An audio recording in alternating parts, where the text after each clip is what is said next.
প্রিয় ভাই, আমার কথা একটু যারা বুঝেন তারা জবাব দেবেন। দিন কায়েম করার জন্য আদেশ দিয়েছেন কে? আল্লাহর আদেশ মানা নফল না ফরজ? দিন কায়েমের ব্যাপারে মতভেদ করতে নিষেধ করেছেন কে? এই মতভেদ করার কি কোনো অনুমতি আছে? আপনি মুসলিম হলে দিন কায়েমের ব্যাপারে আপনাকে একমত হতেই হবে। আল্লাহ তাআলা বলছেন, শারা'a লাকুম মিনাদ-দীন, উম্মতে মুহাম্মাদি, তোমাদের জন্য তিনি আল্লাহ শরীয়ত প্রণয়ন করলেন, দিন থেকে কিছু বিধিবিধান প্রবর্তন করলেন। মা ওয়াসা বিহি নূহা, যে বিষয়ে আল্লাহ নূহ আলাইহিস সালামকে নির্দেশনা দিয়েছেন। ওয়াল্লাযী আওহাইনা ইলাইকা, ও নবী মুহাম্মদ সাল্লাল্লাহু আলাইহি ওয়াসাল্লাম, এই বিষয়ে আমি আল্লাহ আপনার কাছে ওহী পাঠিয়েছি। ওয়া ওয়াসাইনা বিহি ইব্রাহিম, এবং একই বিষয়ে আমি ইব্রাহিমকেও নির্দেশ দিয়েছি। ওয়া মূসা, মূসাকে বলেছি। ওয়া ঈসা, এবং ঈসাকেও বলেছি। বড় বড় পাঁচজন নবীর কথা আল্লাহ এই আয়াতে বললেন। উম্মতে মুহাম্মাদি শোনো, তোমাদেরকে দায়িত্ব দিলাম যেটা ইব্রাহিম, ঈসা, মূসা, নূহ এবং নবী মুহাম্মদকে দিয়েছি। মূলত পাঁচজন নবীর নাম বলে আল্লাহ তাআলা এখানে সব নবীকে একত্রিত করেছেন, কারণ শরীয়ত শুরু হয়েছে নূহ নবীকে দিয়ে, শরীয়ত শেষ হয়েছে নবী মুহাম্মদের মাধ্যমে। হযরত নূহকে বলা হয় আউয়াল রাসূল ফিল আরদ, এর আগে জমিনে কোনো রাসূল ছিল না, শরীয়ত ছিল না। এর আগে হযরত আদম আলাইহিস সালাম নবী ছিলেন, উনাকে বলা হয় নবী জেরাই, উনার উপরে শরীয়ত ছিল না। উনি মূলত সন্তানদেরকে শুধু তাওহীদের দাওয়াত দিয়েছেন, আর কিভাবে ধান, পাট, গম, শস্য দানা উৎপাদন করা লাগে, গরু, ছাগল, মুরগি পালা লাগে, জবাই করার নিয়ম কি, রান্না করার নিয়ম কি, জীবন উপকরণ সম্পর্কে উনি তালিম দিয়েছেন। আর শরীয়ত শুরু হয়েছে নূহ নবীর মাধ্যমে, তিনি প্রথম রাসূল। মুহাম্মাদুর রাসূলুল্লাহ সাল্লাল্লাহু আলাইহি ওয়াসাল্লাম হলেন শেষ নবী, শেষ রাসূল। তাহলে নূহের নামও আছে, নবী মুহাম্মাদের নামও আছে। আল্লাহ বুঝাইয়া দিলেন মাঝখানে এই বিধান থেকে আর একজন নবীও বাদ নেই। কোরআন হলো একটি মুলাক্কাস কিতাব, এটি সংক্ষিপ্ত কিতাব, এখানে বিস্তারিত আলোচনা নেই। এজন্য কোরআন থেকে বিস্তারিত আলোচনা রাসূল করেছেন, হাদিস লাখ লাখ, কিন্তু কোরআনের আয়াত হলো মাত্র কয়েক হাজার। এখানে আল্লাহ সংক্ষেপে বলেছেন ওয়াসজুদু, সিজদা করো। এখানে তিনি সংক্ষেপে বলেছেন ওয়ারকাউ, রুকু করো। কিন্তু রুকু কয়টা, সিজদা কয়টা, রুকু কেমনে করে, সিজদা কেমনে করে, এগুলো বিস্তারিত আলোচনা কোরআনে নেই। আল্লাহ তাআলা বলেন ওয়ালিয়াতাওয়াফু বিল বাইতিল আতীক, হজ করার জন্য যখন যাবে তখনই মুক্ত স্বাধীন ঘর কাবা তাওয়াফ করো। কিন্তু তাওয়াফ শুরু করা লাগবে হজরে আসওয়াদের পাশ থেকে, আবার শেষ হবে হজরে আসওয়াদে এসে। তাওয়াফের সময় 7 বার ঘুরনি দেয়া লাগবে ইত্যাদি কোরআনের মাঝে আছে নাকি? আল্লাহ কোরআনে বলছে তানকিহু মা তাবা লাকুম মিনান নিসাই মাসনা ওয়া সুলাসা ওয়া রুবা, তোমরা তোমাদের পছন্দসই মেয়েকে বিয়ে করো, কিন্তু বিয়ে করতে হলে দুজন সাক্ষী লাগবে, হিজাব লাগবে, কবুল লাগবে। এগুলো কোরআনে আছে নাকি? এজন্য কোরআন হলো সংক্ষিপ্ত কিতাব, মুলাক্কাস, বিস্তারিত আছে হাদিসে। এই আয়াতে কারিমাতে পাঁচজন নবীকে আল্লাহ সংক্ষেপে উল্লেখ করে বুঝালেন, মাঝখানে কোন নবী এই হুকুমের বাইরে নয়। পুরা কোরআন মাজিদে আল্লাহ তাআলা মাত্র 25 জন নবীর নাম নিয়ে আলোচনা করেছেন। কতজন? কতজন? অথচ নবীর সংখ্যা 25 না 25,000 না আরো বেশি? লক্ষ লক্ষ, অগণিত, লাখ লাখ নবী। অথচ কোরআন মাজিদে মাত্র 25 জনের নাম এসেছে। যাদের নাম আসে নাই তারা কি নবী নয়? এখানে 5 জনের আলোচনা, মানে 5 জন নয়। হযরত নূহ থেকে শুরু করে বিশ্ব নবী পর্যন্ত সব নবী যে কাজ করেছে, শারা'নাকুম মিনাদ-দীন ওয়া উম্মতি মুহাম্মাদিন, আল্লাহ তাআলা তোমাদের জন্য সে দায়িত্বটাই দিয়েছে। সব নবী যে কাজ করছে, রাসূলুল্লাহ সাল্লাল্লাহু আলাইহি ওয়াসাল্লাম সে কাজই করেছেন। আর রাসূল যা করেছে উম্মত তাই করতে হবে। রাসূলের কাজ যা, উম্মতের কাজ হুবহু। রাসূল সাল্লাল্লাহু আলাইহি ওয়াসাল্লাম হলেন উম্মতের জন্য আইডল, মডেল, উসওয়া, কুদওয়া, ইমাম, নামুজাজ। উম্মতের জন্য একমাত্র আদর্শ মুহাম্মদুর রাসূলুল্লাহ সাল্লাল্লাহু আলাইহি ওয়াসাল্লাম। আল্লাহ তাআলা বলেছেন, লাকাদ কানা লাকুম ফি রাসূলিল্লাহি উসওয়াতুন হাসানাহ। রাসূলুল্লাহ জীবনে তোমাদের জন্য রয়েছে আদর্শ। মাথার মাপে টুপি হবে, গায়ের মাপে জামা হবে, রাসূলের মাপে ইসলাম হবে। মাথা আপনার, টুপি আপনার, মাপ আপনার, জামা আপনার, শরীর আপনার, মাপ আপনার। কিন্তু শরীয়ত আপনার নয়, শরীয়ত আল্লাহর। রাসূলের মাধ্যমে আল্লাহ এটা দেখাইছে। এখন শরীয়ত আপনার মন মতো হবে না, আপনার নিজের মাপ মতো হবে না। ইসলাম রাসূলের মাপে মানতে হবে।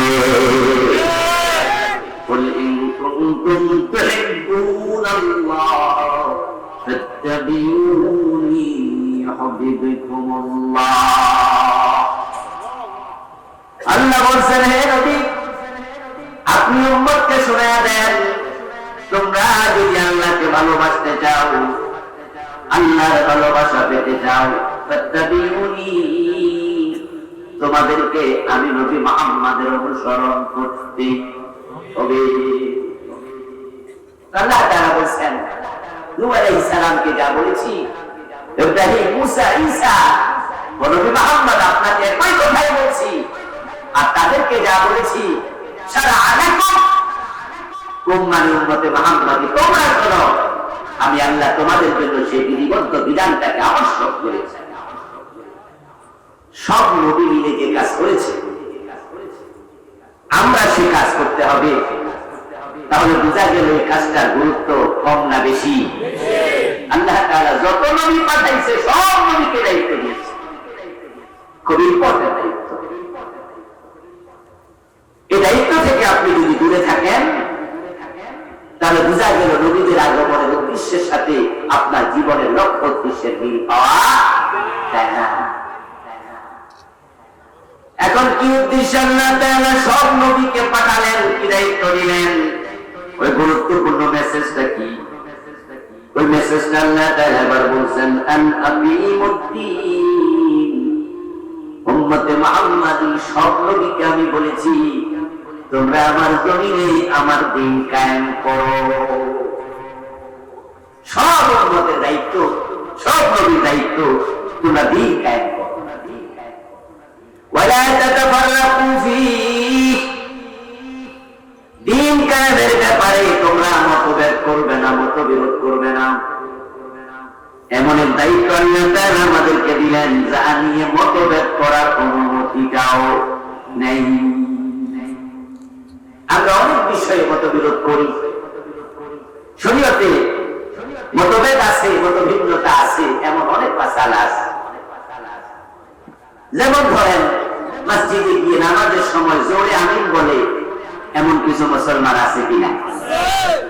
আমরা কি জোরে আমিন বলি? বাংলাদেশের লোকেরা খুবই কম বলি।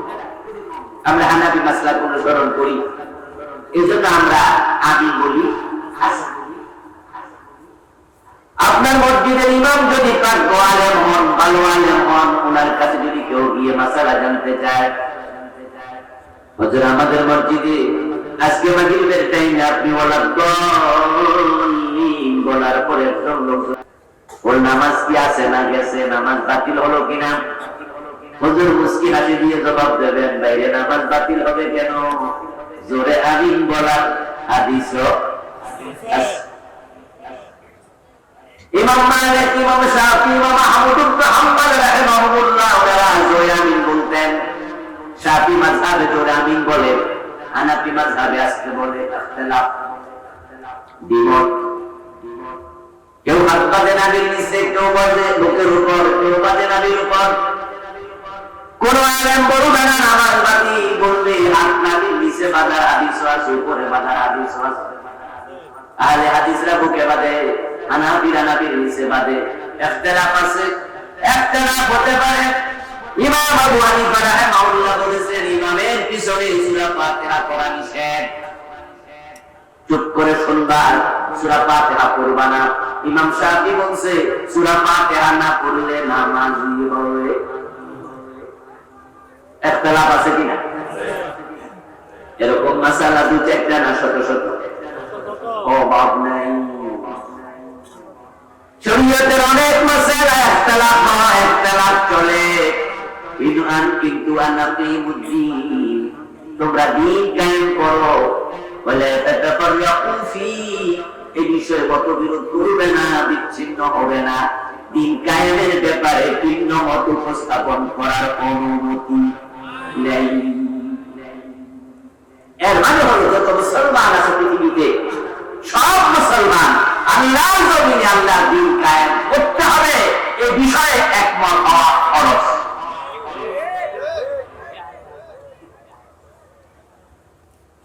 আমার প্রিয় ভাইয়েরা, আমার কথা একটু যারা বুঝেন তারা জবাব দেবেন। দ্বীন কায়েম করার জন্য আদেশ দিয়েছেন কে?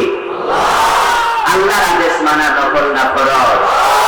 দ্বীন কায়েমের ব্যাপারে মতভেদ করতে নিষেধ করেছেন কে? এই মতভেদ করার কি কোনো অনুমতি আছে? আপনি মুসলিম হলে দ্বীন কায়েমের ব্যাপারে আপনাকে একমত হতেই হবে। দ্বীন কায়েমের ব্যাপারে দ্বিমত করার কোন অনুমতি আল্লাহ দেন নাই। আর দ্বীন কায়েমের বিরোধিতা করার তো প্রশ্নই আসে না। আপনি যে মতভেদ করবেন আল্লাহ সেই সুযোগটাও রাখে নাই। আর আল্লাহ যেটা বলেন আপনি যদি সেটার বিরুদ্ধাচরণ করেন, উল্টা কথা বলেন, ঈমানটাই থাকবে না। আল্লাহ এবং তার রাসূলের কথার বাইরে কথা বলার অধিকার কোন মুসলমানের বললা পরিমাণ শেষ। ছোট্ট একটু উদাহরণ দেই। আল্লাহ তাআলা কুরআন মাজিদে প্রিয় নবী সাল্লাল্লাহু আলাইহি ওয়াসাল্লামের আলোচনা প্রসঙ্গে বলেছেন, মা কানা মুহাম্মাদুন আবা আহাদিন মিন রিজালিকুম ওয়ালাকিন রাসূলুল্লাহি ওয়া খাতামান নাবিয়্যিন। মুহাম্মদ তিনি আল্লাহর রাসূল এবং তিনি শেষ নবী। এখানে আল্লাহ দুটি পরিচয় রাসূলুল্লাহ দিলেন, তিনি মুহাম্মদ, তিনি আল্লাহর রাসূল, এবং আরেকটি পরিচয় দিলেন ওয়া খাতামান নাবিয়্যিন, এবং তিনি শেষ নবী। আমাদের দেশে কাদিয়ানী একটা সম্প্রদায় আছে যারা মুহাম্মদকে রাসূল মানে কিন্তু শেষ নবী মানে না। আল্লাহ দুটি মেসেজ তারা একটা মানলো আর একটা মানলো না। 1835 সালে জন্ম নেয়া গোলাম আহমদ কাদিয়ান নামে একজন ব্যক্তিকে তারা নবী মনে করে। তাদের আকীদা হলো, ধর্মীয় বিশ্বাস হলো বিশ্ব নবী শেষ নবী নয়, উনার পরে আরো কিছু নবী হবে। নাউযুবিল্লাহ। এই কারণে মেসেজ দিলেন তিনি শেষ নবী। তারা ঠিক তার বিপরীত কথা বলেছে, তাই তাম দুনিয়ার সব হক্কানি আলেমের ফতোয়া কাদিয়ানীরা মুমিন না কাফের। অথচ কাদিয়ানীদের মধ্যে আছে না নাই? তারা কি নামাজ পড়ে না? টুপি দাড়ি নাই, পাজামা পাঞ্জাবি নাই। ঢাকার বকশি বাজারে গেলে দেখবেন ঢাকা মেডিকেলের ফজরের হলের অপোজিটে কাদিয়ানীদের সুন্দর একটি মসজিদ, 5 ওয়াক্ত আযান হয়, 5 ওয়াক্ত নামাজ হয়, কিন্তু আমরা সবাই মিলে ফতোয়া দিচ্ছি নামাজ পড়ে লাভ নাই, কাদিয়ানী কাফের। তাদের কাফের হওয়ার কারণে আল্লাহর কথার বিরুদ্ধাচরণ করেছে। যদি কাদিয়ানী আল্লাহর কথার উল্টা কথা বলার কারণে কাফের হয়, আনাকিমুদ্দিন ওয়ালা তাতাররাফু ফি, দ্বীন কায়েম করো, পরস্পর মতবিরোধ করে বিচ্ছিন্ন হইও না। এখন দ্বীন কায়েমের ব্যাপারে যদি আপনি উল্টা কথা বলেন, কাদিয়ানীর মতো কাফের হওয়া আপনাকেও লাগবে।